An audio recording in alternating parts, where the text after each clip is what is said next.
image manipulation, composition, yan. Okay, and let's tingnan natin, no, yung kanyang interface, no.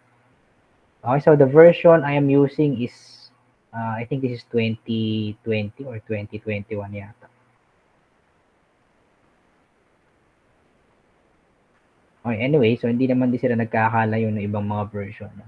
2022, may mga na-add lang na kung ano-ano dyan, no? Yan, about Photoshop, latest na rin pala tong sa akin, 2022. Okay, sige. So, create tayo ng new file, no? Yan dito. Create new or nandito yan sa menu bar natin. No? Control N, syempre yung shortcut ng mga file na yan, no? Yan. Okay, so I don't know if sa iba, no, ganito yung itsura. Pero sa version ni CC, 2021 or 2020 yata nagsimula yung ganitong style. Okay, yung dun sa tutorial, hindi ganito yung itsura, no? Pero basically, itong nakikita nyo dito is the presets, no? When it comes to dimension. Okay?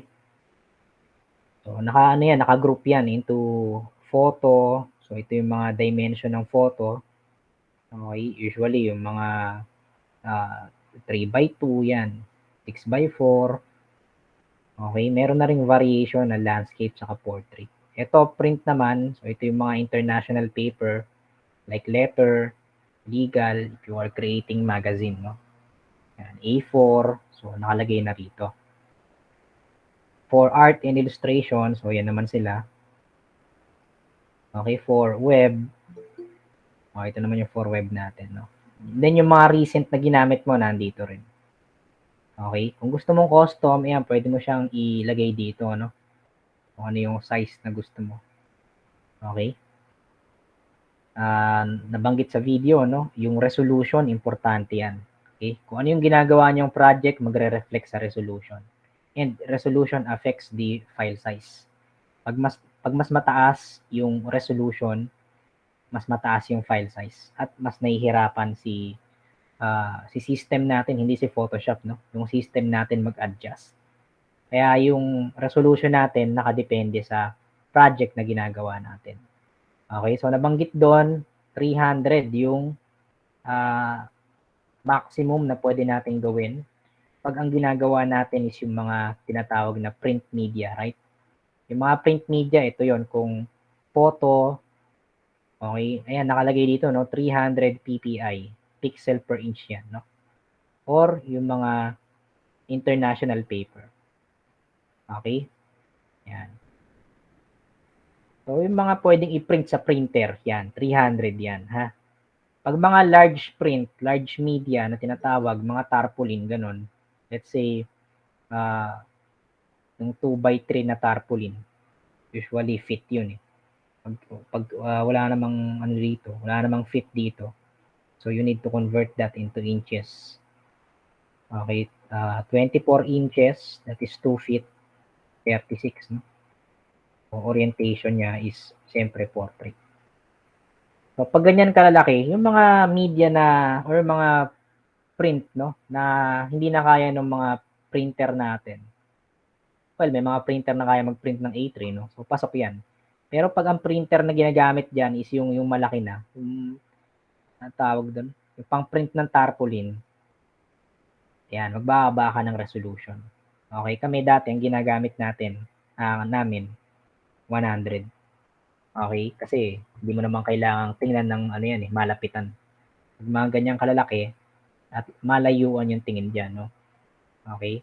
Kasi sabi ko nga, makaka-apekto yan dun sa machine na ginagamit, no? Okay, so 100. Other than that, kung kaya ng machine mo yung 300, eh pag pinrint mo naman, binigay mo sa printing shop, mahihirapan din yung machine nila. Hindi naman sila ganun kayaman maglagay ng computer doon na gaming PC, di ba? So yan, ang resolution natin 100, ha? Pag ang print media natin is pangmalakihan. Okay? Nabanggit din doon yung RGB tsaka CMYK. Pag RGB, that is red, green, and blue for display media yan, no? Usually, yung mga wallpaper para sa Facebook or social media. Pag CMYK, for print media yan. Okay? Pero usually, upon editing, lagi yan RGB kasi yung monitor natin RGB. Hindi ka naman pwede mag-edit sa CMYK kasi pang printer yon. Okay? Yung mga file na i-upload natin or for display no sa social media, usually si Facebook or si Instagram, Twitter na yung nag-a-adjust no. Ang resolution na ginagamit nila ron 72. Okay? Pag gagawin mo siyang wallpaper, mas maganda kahit maximum mo 100. Okay na 'yon, no?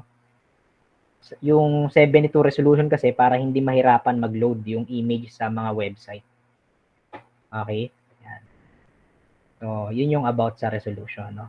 So, ang gagawin natin dito, upon doon sa demonstration sa video poster, no? Lagay natin dito. Ito yung preset details eh.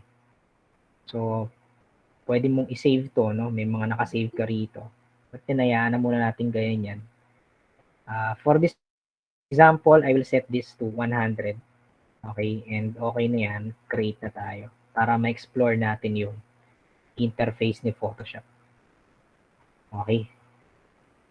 Itong interface ko na to, or workspace na tinatawag, naka-customize na to eh.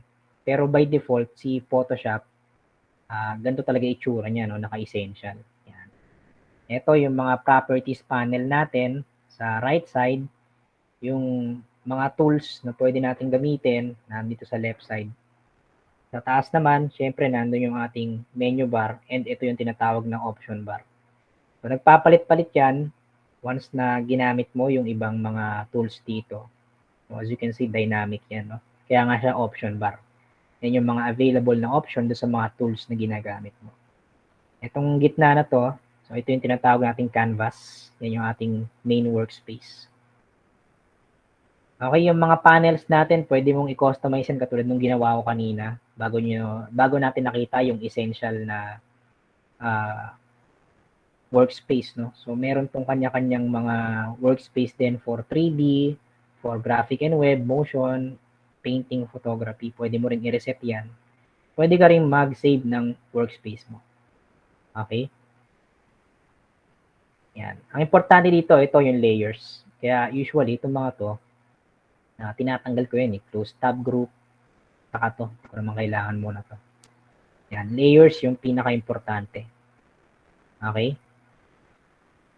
Left side natin yung mga tools. I don't know sa ibang version, pero sa version na ginagamit ko, pag hinover mo, makikita mo kung paano siya gamitin.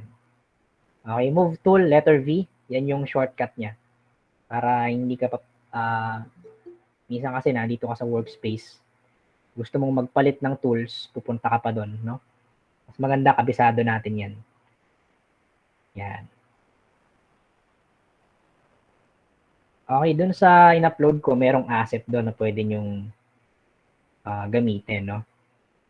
Yan, asset. Kasi meron tayong tinatawag na file management, yung ating project tree. Okay? So, how we are going to, manage our files, no? Especially ito, no? Pag sinave natin to, hindi mo basta-basta i-save yan kung saan-saan, no? Like for example, gusto ko nandito yan sa desktop, tapos yun na yun, untitled one lang yung pangalan, no? So, hindi. We usually manage that, like for example, isipin natin na may client tayo para dito, no? Yari, new folder. So, ang client ko is si CSD. Okay, client CSD, no? Yan. Then, sa loob niyan, usually may mga folders tayo dyan, di ba? Kung napanood nyo yung video, meron tayong tinatawag na assets folder. Okay, assets. Yan. Meron tayong tinatawag na design files or designs na lang, no? Design na. Designs. Meron tayong isang folder for our file sends or outputs. Yan. Sa design file, nandyan yung mga raw file. Like for example, ito, Photoshop file to, dapat nandito yan. Okay? Itong file sense, pag okay na yung file at i-send mo na, no, for approval kay client, so dyan mo ilalagay, no. Okay, sa mga assets, so nandyan yung mga ibang mga picture, sounds, wala namang sounds, no. Fonts na ginamit mo upon creation your project. Okay, so itong raw file natin, PSD, dito yan sa design files. At may naming convention yan, no? Okay, CSD lang yung nakalagay dun eh. Ano ba yung ilalagay mo ron? Ano ba itong ginagawa natin project, no? So, dapat yung naming convention alam natin. Okay? So, this is a poster. Hindi, final, no? Okay, poster. Maganda, ilagay mo yung size, no? 24 by 36. Okay? And ano yung version na ginagawa mo? Okay? May mga client kasi na naghahanap ng ibang design. Okay? When we say ibang design, binago lang natin yung arrangement, yung colors, pero yung content yun pa rin. Kaya meron tayong version 1 hanggang version 3 lang, no? Abuso na yung client pag humanap pa ng ibang design, di ba? Usually, yung mga graphic designer, hanggang 3 lang yan. Yun yung binabayaran sa kanila, no? So, ito yung susundin natin na naming convention. At least, nandyan yung kung anong project yung ginagawa mo, ano yung size nun, at ano yung version number. Okay? Yan. So, save na natin to. Yan. Save na natin. And we can start creating our project. Okay? So, upon creating our project, pag umpisa pa lang, no, as a beginner, mahirap mag-generate ng idea. Okay? Buti na lang, no, may internet na. Yan. Okay? So, check natin yung ating internet, no. Yan, internet. Yung Google pala natin, no. And we can search some idea here. Like for example, ang gagawin natin is sa video, no, band poster yon. We can search some idea here about band poster, kung paano ba yung ginagawa nilang arrangement. Okay? Yan. Pwede kang, wag naman manggaya, no? Kumuha ka lang ng idea kung saan ilalagay yung mga picture ng tao or ng ano mo, ng model mo, saan ilalagay yung mga text. Di ba? Yan. Okay lang yan. Wag mo lang kopyahin ng buong buo, no? Ang tawag diyan research. Okay? So, okay lang yan na may reference tayo, no? Ako kasi, I am attract to color blue, no? Kaya ito yung mga nakikita ko lagi, mga color blue na yan. Pero ang titingnan mo kasi dyan, yung arrangement. Okay? Yan. Pwede mong i-save yan, no? Save mo dun sa asset mo. CSD asset, ideas. Gawa ka ng ideas folder dyan. Yan. Sa asset, walang limit kung ilan yung gusto mong folder na ilagay, no? As I said, yung asset na yon, yun yung ano mo, tawag dito, mga files na ginamit mo upon creating the project, no? Yan, maganda yung arrangement nito, nandun yung tao. Yan, para may babalikan ka for review, no? Okay, pag okay na, make sure na yung mga kailangan mong image naka-ready. Either pinrovide yan ni client or ikaw mismo yung naghanap. Okay, nag-research, no?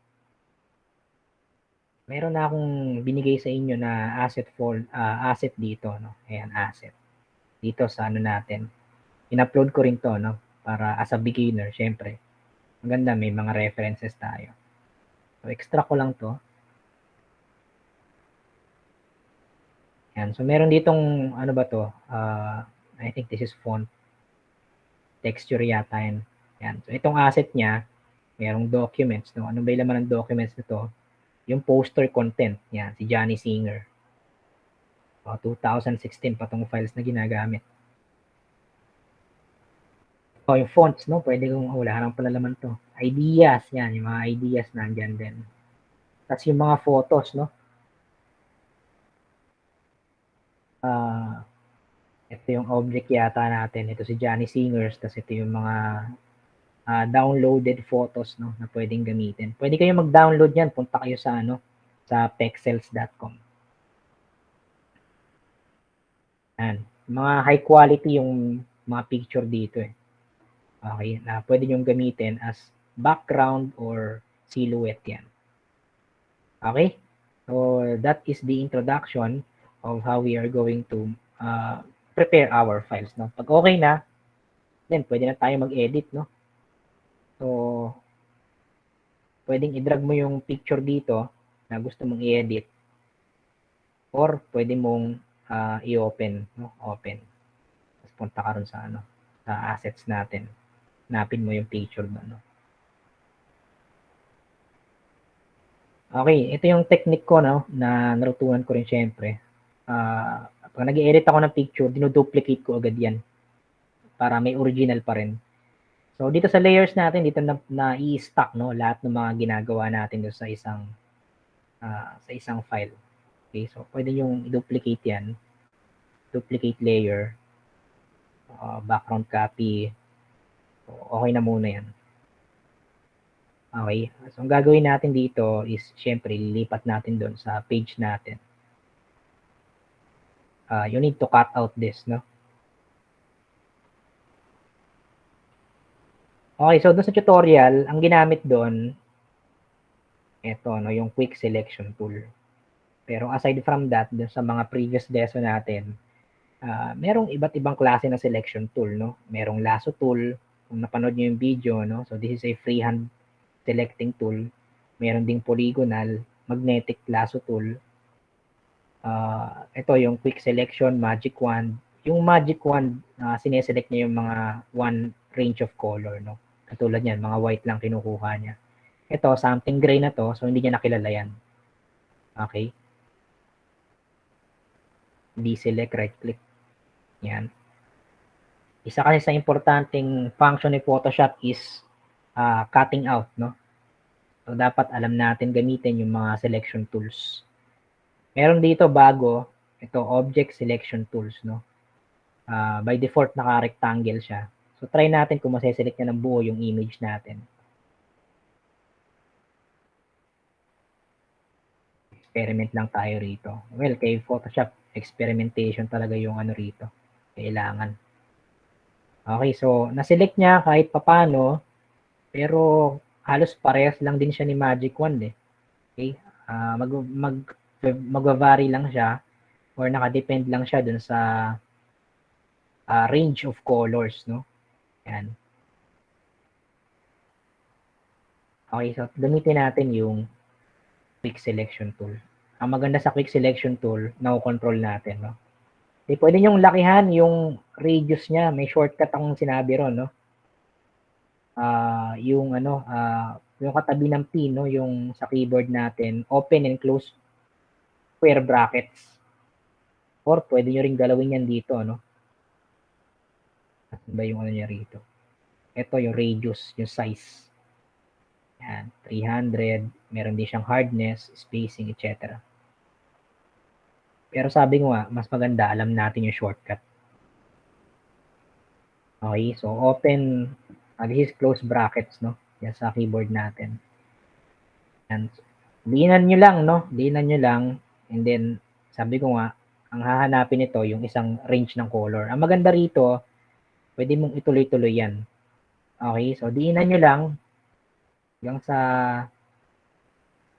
ma-select nyo lahat, no? Yung mga kailangan i-select dyan. Okay, ang maganda kay quick selection tool, nag-a-adjust yan eh. Okay, dun sa shape. Hindi siya kamukha ng magic wand na kung ano yung makita niya, yun na yun. Saka ito, pwede nating targetin din to. Okay. Yan. So, naiwan pa yung kamay dito. Tayo sa ulo. Babalikan natin tong part na nakuha, no? Kasi si quick selection tool, kung makikita nyo, meron siyang plus. May minus din yan. Okay, yung minus yung subtract. Ito. Plus means add to selection. Minus, subtract from selection. Pero sabi ko nga, mas maganda alam natin yung shortcut. So, para mag-shift ka from add to subtract, hold mo lang yung alt. Oops, malikot lang, no? Hold mo lang yung alt para mag-minus. Then, pag naka-minus na, so start ka na mag-paint ulit dito. Okay, so sinusubtract niya, no, yung mga na-select. Meron pa dito, no? Pag ganyan, kailangan mo nang i-zoom yan, no?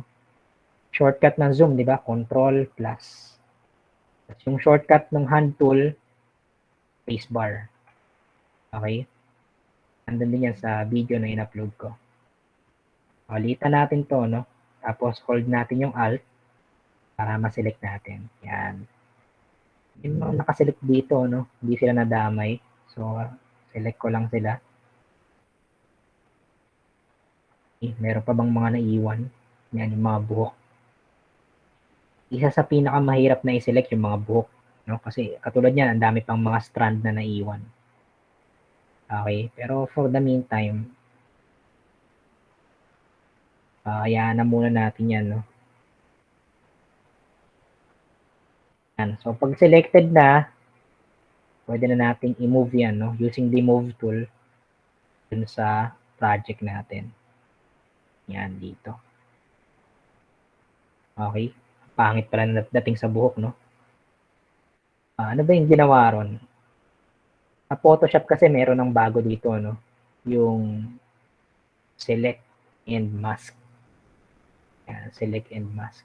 Usually, ito yung pang-select sa buhok. Okay, so another window to wherein you can select the image depend on your requirement or depend on the situation. No? In this example, yung buhok gusto nating ma-select. Dito may refine hair. Okay, yan. Teka lang. May mga tools tayo dito. Ito, refine edge brushing. No? Select lang natin yung buhok. Lakihan ko lang yung ano.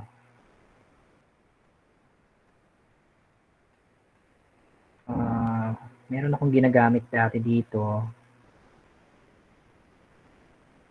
para ma-distinguish ko kung na-select ko na. Okay, anyway, nagbago yung ano, radius.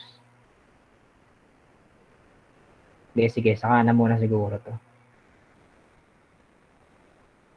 Yan, balikan natin to. Medyo mabigat sa ano to eh, naghang na yung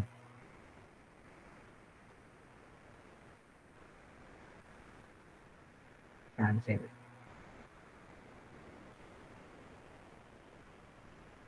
Okay, ulitin ko lang. Naghahang eh. Yan, select and mask. Then, ang gusto ko lang i-select yung buhok kasi. Okay, so, itong gagamitin natin, no? Yung pangalawa. So, select lang natin itong mga parts na to.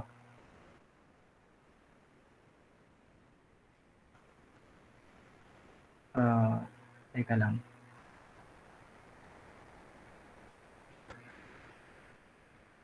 Yan, show edge.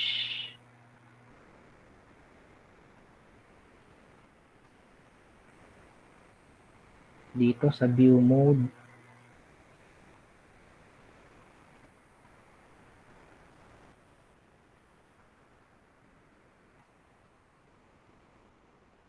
Kaya gusto ko ma-select yung mga hibla-hibla ng buhok, no? Yan, so nilakihan ko. Yan, brush lang natin. Teka, check natin kung nagsiselect talaga. Okay, so ayun, may mga na-select na part doon. Kahit pa paano, no? Sige. Yan, select and mask. Try ulit natin.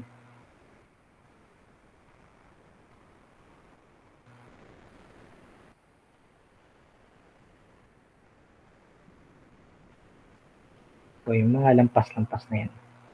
Yung gusto natin ma-select eh.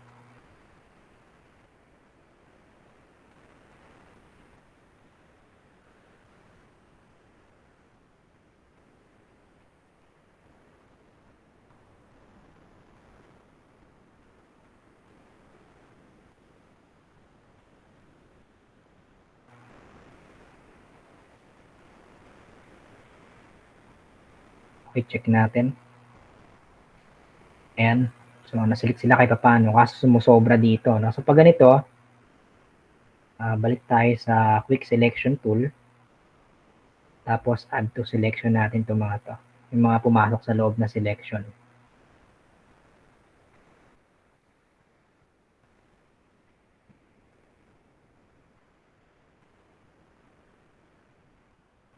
Nandun din to sa sa video yung ginagawa ko nito.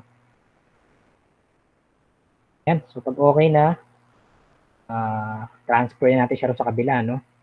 Okay. Move tool.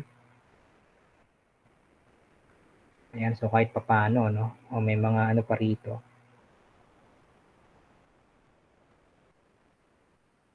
Okay. May problema pa sa part na yon. Ano ba yun? Nabura rin. Dito yata yun.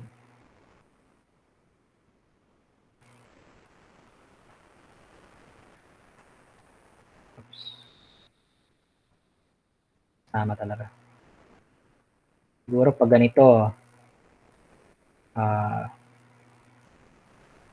gamitin natin ito, no? Itong add layer mask. Okay. Yan. So, ang gagawin nito is ibalik yung mga naburang parts, no? Okay. Tinanggal ko lang yung visibility nung original para makita ko yung mga nabura, no? Yan. Click nyo lang yan. Yan. So, ito, pangit to, no? Nabura.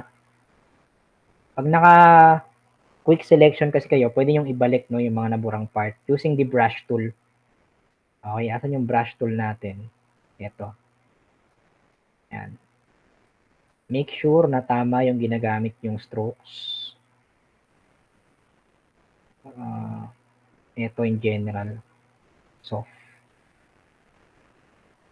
Okay, and make sure na nandun kayo sa thumbnail ni mask. Ito kasi yung original, ito yung mask. Yan. Tapos dapat black. Black yung foreground.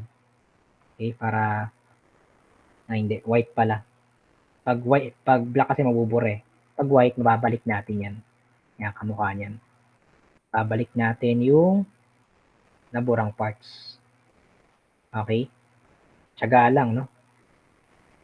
Pag naman gusto natin burahin yung rito, may something pa rito, yo. Yan, white naman. Black pala, sorry. Black, yan. Dapat black yung foreground. Medyo nag-iwan siya ng shadow dito. Yan. So, burahin lang natin to, no?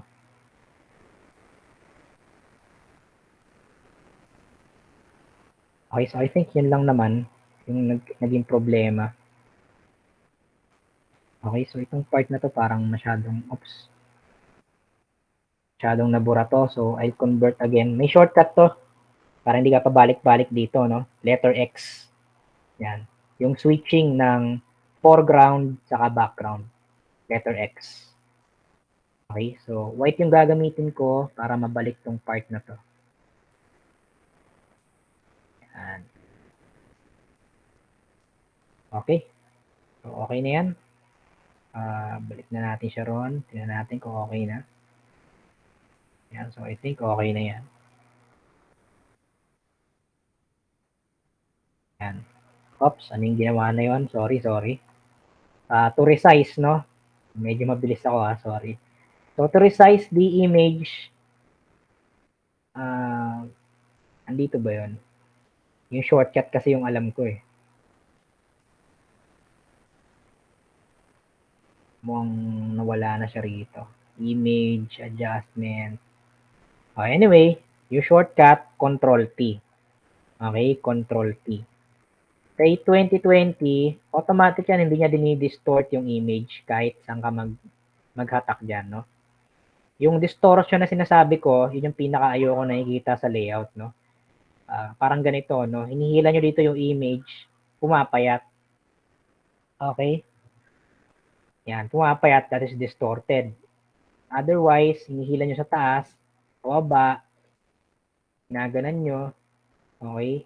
Nadi-distort siya, nawawala yung proper proportion. Yan. Maganda, dito kayo maghatak, no? Yan. Kay 2020, 2021, 2022, alam ko automatic yan, naka-ano na yan. Naka-set na yan para hindi ma-distort. Pag naman ayaw, hold nyo lang yung shift key. Okay, yung shift key sa ibang version, lalo sa mga lower versions, para hindi siya ma-distort. Okay? Yan. So, setup natin siya dyan. Yan, ganyan, no? Okay, and pwede mo na siyang lagyan ng details based dun sa mga nakuha mong assets, no? So, it's up to you kung paano mo lalagyan niya ng detalye. Okay, usually yung mga sabay nakuha natin kanina. Wala CSD. Yan, yung mga ganyan na text, no? Yung mga text, pwede mo ring i-rotate yan, no? Or ito. Yan, try natin maglagay ng text, no? Johnny Singers. Yan. Text natin is type tool. Ito po yan, no? Okay, click mo lang yan dyan para makapag-type ka, no? Click. Yan. So, ang liit masyado. Baguhin natin yung font, no? 60. Kita na ba? Kulang pa.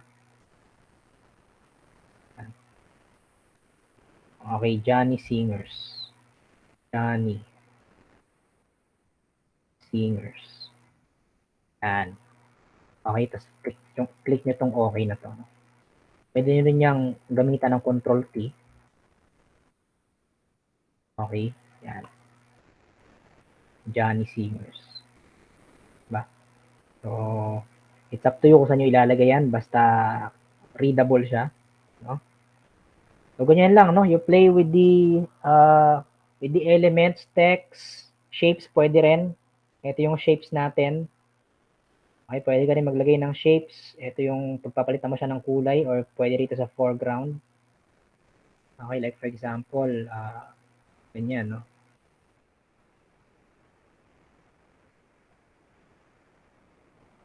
Pwede tayo maglagay ng shape dyan. Okay, tinabunan niya, no? Yan. So, pag ganyan, i-arrange mo lang yung layers. Ito kasi yung rectangle, no? So, dapat ito, yung text natin, iangat mo lang yan dun sa ano natin. Dapat una yung text. Yan, ang gulo ng zoom eh. Zoom tool. Okay, yan. Para mas readable, no? So, refer ka dun sa mga nakuha mong mga asset, no? Idea kung paano mo i-arrange yung natin, yung mga text natin, no? Ito, pwede mong ilipat to, no? So, burahin ko to. Mag-type ulit ako. Paste ko dyan or so, magkasing ano lang sila. Magkasing laki lang sila or magkasing haba yan. Kasi usually, mga artist, yung pangalan yung tinitingnan dyan, no? Hindi naman yung apelyido or yung second name nila. So, control T natin, control T. Ay, pag ganito, ayan, sabi ko nga, iniiwasan ni Photoshop yung distorted. Pero pag ganyan, sa newer version, no, pwede mong diinan yung shift key. Okay, para ma-distort yung shape. Okay? Yan. Siguro dyan na lang, baba natin. Pwede ka maglagay ng background ng gitara, no? Mukhang rockista to eh. Maglagay tayo ng gitara sa likod, no? Yan, ito. Yan. Drag natin doon, no? O dapat nasa pinakalikod yan. So, i-arrange mo lang ulit yung layers. Yan. Pwede mong hatakin yan, control T. No? Pag background, okay lang ma-blurred. Background lang naman yan eh. Yan.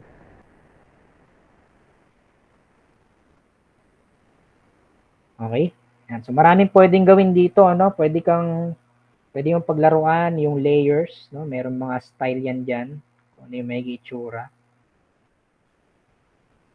Okay? Yan. So, masyado na akong maraming tinuturo dito. Kaya maganda yung setup natin, no, na nag-upload ako ng mga video tutorial para pwede nyong i-post or i-replay, di ba? Kung ano yung ginawa. Okay, yung kagandahan sa setup natin ngayon, no? Na online tayo, then meron tayong mga materials na gano'n, no? Okay? So, baka yung iba nalulunod na masyado. Anyway, so siguro stop muna ako sa ganito, no? Ang point ko rito is ma-practice natin kung paano mag-cut ng maayos na na image na ganito. Using mask and select and mask. Nandun naman sa yan sa video natin, no? Okay, so stop muna ako rito, ha.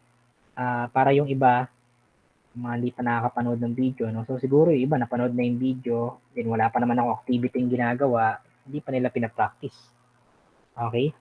Yan. So yung activity nyo for this one is you are going to create a poster for ano ba maganda, picture picture nito. Siguro ito muna, no? Yung picture niya muna bago yung picture nyo, di ba? Yan naman yung goal natin dito, ano? Siyempre, yung mga i-edit natin mga picture, yung mga i-cut-out nating picture, hindi naman lagi pare-pareho yan. Okay? Yan. So, tapusin yung poster na to, no? Kung ano pa yung mga pwedeng gawin dito, nandun yan sa last lesson. Okay, dito sa sa creating poster, ha? Ito yung mga asset, so download yan. Okay? One more thing, mag-ano kayo rito sa group na to, photo manipulation sa Facebook. Yan, maraming mga tricks na ginagawa rito sa Photoshop, no? Yan. Yung Photoshop kasi napaka-flexible na niyan wherein napakarami na ng pwedeng gawin using combinations. Ayan yung ginawa ko kanina, no? Yan, yung masking, select and mask. Using combination of tools, saka yung mga properties. Okay, so marami kayong matututunan dito, no? Yan, photo manipulations. Okay? Yung pangalan. Teka, i-copy ko yung yung link, no? Dun sa Gmeet natin. So, tapos na tayo, may pumapasok pa. Yan, mag-member kayo diyan, ha? Para may mga matutunan kayo about Photoshop din aside from do sa pinag-uusapan natin dito. Okay? So that ends our session. Do we have any questions, concerns, clarifications? Meron po ba?